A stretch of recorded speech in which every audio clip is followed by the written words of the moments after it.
Hello friends, कैसे हैं आप लोग।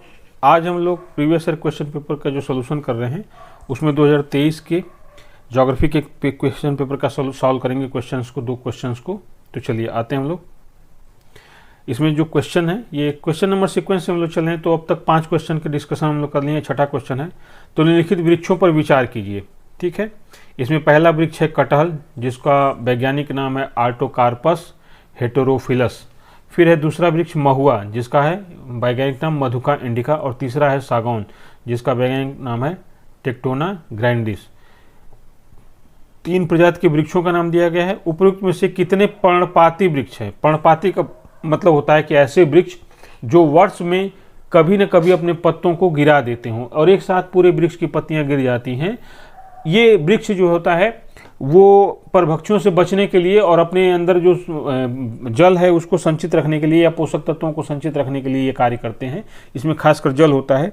ठीक है, तो आप देखते होंगे कि फरवरी के लास्ट में या मार्च के समय में बहुत से वृक्ष होते हैं जो अपनी पत्तियों को गिरा देते हैं, जिसमें पीपल है, बरगद है, महुआ है, सागौन है, सब यहाँ से आते हैं। ठीक है, तो इसमें से कौन कौन से पर्णपाती वृक्ष हैं। तो देखिए यहाँ पर एक चीज़ बता दें कि जो कटहल है ये कटहल पर्णपाती वृक्ष नहीं है, बल्कि ये सदाबहार वन है। ठीक है, सदाबहार वन है ये कटहल।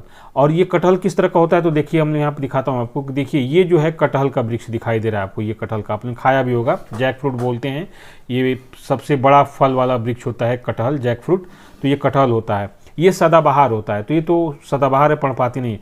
दूसरा मधुआ जो है, ये मधुका इंडिका जो है, देखिए इसका फल जो होता है इस तरह से होता है। और ये महुआ जो होता है बहुत पोषक तत्व वाला होता है। और जनजातीय समुदाय जो होता है या ग्रामीण क्षेत्रों में इस महुआ से शराब भी बनाया जाता है, देसी या कच्ची शराब बोलते हैं इसका बनाया जाता है। ग्रामीण क्षेत्रों में इससे लोग कई तरह के डिशेज भी बनाते हैं, इसके फल से सुखाकर और उसको कूट कर रोटी भी बनती है मीठी वाली। ठीक है, ये हो गया। ये सागौन के वृक्ष आप लोग देख रहे हैं किस तरह से होते हैं। इसकी लकड़ी बहुत इमारती लकड़ी, बहुत कीमती होती है। साल और सागौन, महुआ ये सब बहुत, और शीशम ये सब बहुत कीमती इमारती लकड़ियों के रूप में होते हैं। तो ये हो गया। ठीक है, तो यहाँ पे देखिए, अब यहाँ पे क्या है, विकल्प एक गलत है क्योंकि कटहल एक उष्णकटिबंधीय सदाबहार वृक्ष है जो उष्णकटिबंधीय एशिया में पाई जाती है, एशिया में पाया जाता है। यह सबसे बड़े फलों वाला वृक्ष है जिसकी इसके फलों की इस क्षेत्र में सब्जी बनाई जाती है। ठीक है, और आज इस फल को क्या कहते हैं, सुपर फूड के रूप में भी प्रयोग किया जाता है। ठीक है, और इसको कहा जाता है ना कि जो शाकाहारी लोग हैं उसको इस कटहल को शाकाहारी लोगों का मांस कहा जाता है या मटन कहा जाता है। ठीक है, तो ये तो कि उपमा हो गई, मटन ही सब्जी है। ठीक है, फल है, पका के लोग खाते भी हैं, कटहल के फल को पका के खाते भी हैं। ठीक है, चलिए विकल्प 2 और 3 सही हैं क्योंकि महुआ और सागौन पर्णपाती वृक्ष हैं जो वर्ष के खास समय में अपनी पत्तियां गिरा देते हैं। तो ये पहले प्रश्न का आज के उत्तर था। अब आता है दूसरा प्रश्न, आते हैं इसमें।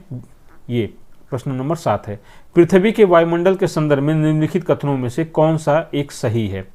भूमध्य रेखा पर प्राप्त होने वाले सूर्यातप की कुल मात्रा ध्रुव पर प्राप्त होने वाले सूर्यातप की कुल मात्रा का लगभग 10 गुनी होती है।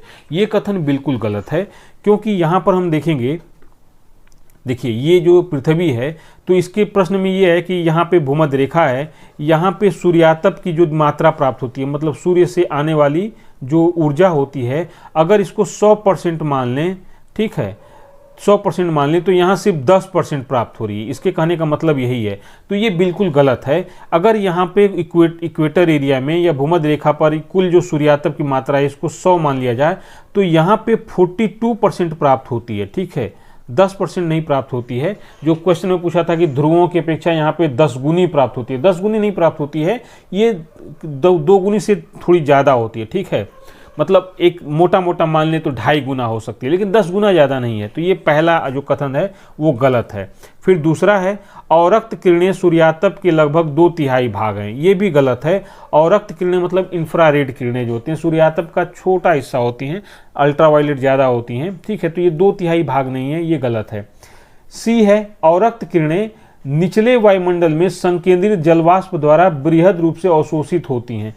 तो ठीक है, ये बात ठीक है भाई, चलिए और इंफ्रारेड जो होता है उसको जलवाष्प अवशोषित कर लेता है। जलवाष्प ऐसा एक गैस है, मतलब गैस है जो इंफ्रारेड और अल्ट्रावायलेट दोनों को अवशोषित करता है। मतलब सूर्य से आने वाली किरणों को, इलेक्ट्रोमैग्नेटिक वेव्स को भी, और जो पृथ्वी टेरेस्ट्रियल रेडिएशन करती है उसको भी, जो इंफ्रारेड के रूप में करती है, उन दोनों को अवशोषित कर लेता है। तो यहाँ पे सी ऑप्शन सही है। डी ऑप्शन के बारे में देखते हैं। औरक तरंगे सौर विकिरण की विद्युत चुंबकीय तरंगों के दृश्यमान स्पेक्ट्रम के भाग हैं। ठीक है, ये दृश्यमान स्पेक्ट्रम की भाग नहीं होती है। जैसे इंफ्रारेड होता है ना, इसको हम लोग मनुष्य देख नहीं सकता है, इसको इंफ्रारेड को। ठीक है, आप देखते होंगे कि जो नाइट विजन कैमरा होते हैं जो रात में काम करते हैं, ये इंफ्रारेड पे ही होते हैं। ठीक है, तो इंफ्रारेड को हम लोग मनुष्य जो अपनी आंखों से देख नहीं सकता है इंफ्रारेड को, तो ये दृश्यमान मतलब सौर विकिरण का भाग नहीं होती हैं। तो इस तरह से डी ऑप्शन गलत हो गया। तो यहां पर ए ऑप्शन भी गलत है, बी ऑप्शन भी गलत है और डी ऑप्शन भी गलत है। तो सही क्या हो गया? C option. अब इसकी व्याख्या देख लेते हैं। तो देखिए, यद्यपि यह बात सत्य है कि भूमध्य रेखा से ध्रुवों की ओर जाने पर सूर्यातप की मात्रा कम होती है, परंतु यह 10 गुना कम नहीं होती है। जैसा कि हमने देखा यहाँ पर कि अगर भूमध्य रेखा पर कुल सूर्यातप की मात्रा को 100% मान लिया जाए तो यहाँ पे कितना ध्रुवों पर प्राप्त होती है? 42%। और 10 गुना अधिक यहाँ पे थोड़ी होगी, ये कितना हो गई? 2.5 गुना हो गई, मान लेते हैं मोटा मोटा। ठीक है, चलिए। अब विकल्प बी गलत है, क्योंकि यद्यपि इंफ्रारेड सूर्यातप का महत्वपूर्ण भाग है, परंतु यह 2/3 भाग नहीं है भाई, इतना ज़्यादा नहीं है।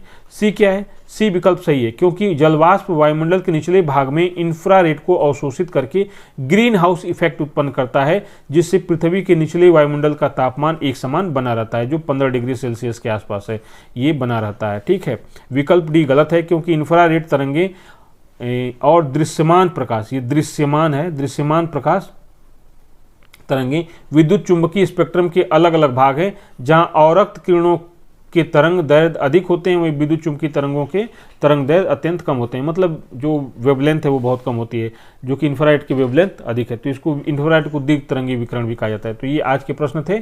ठीक है, फिर हम मिलते हैं नेक्स्ट प्रश्न के साथ। Thank you.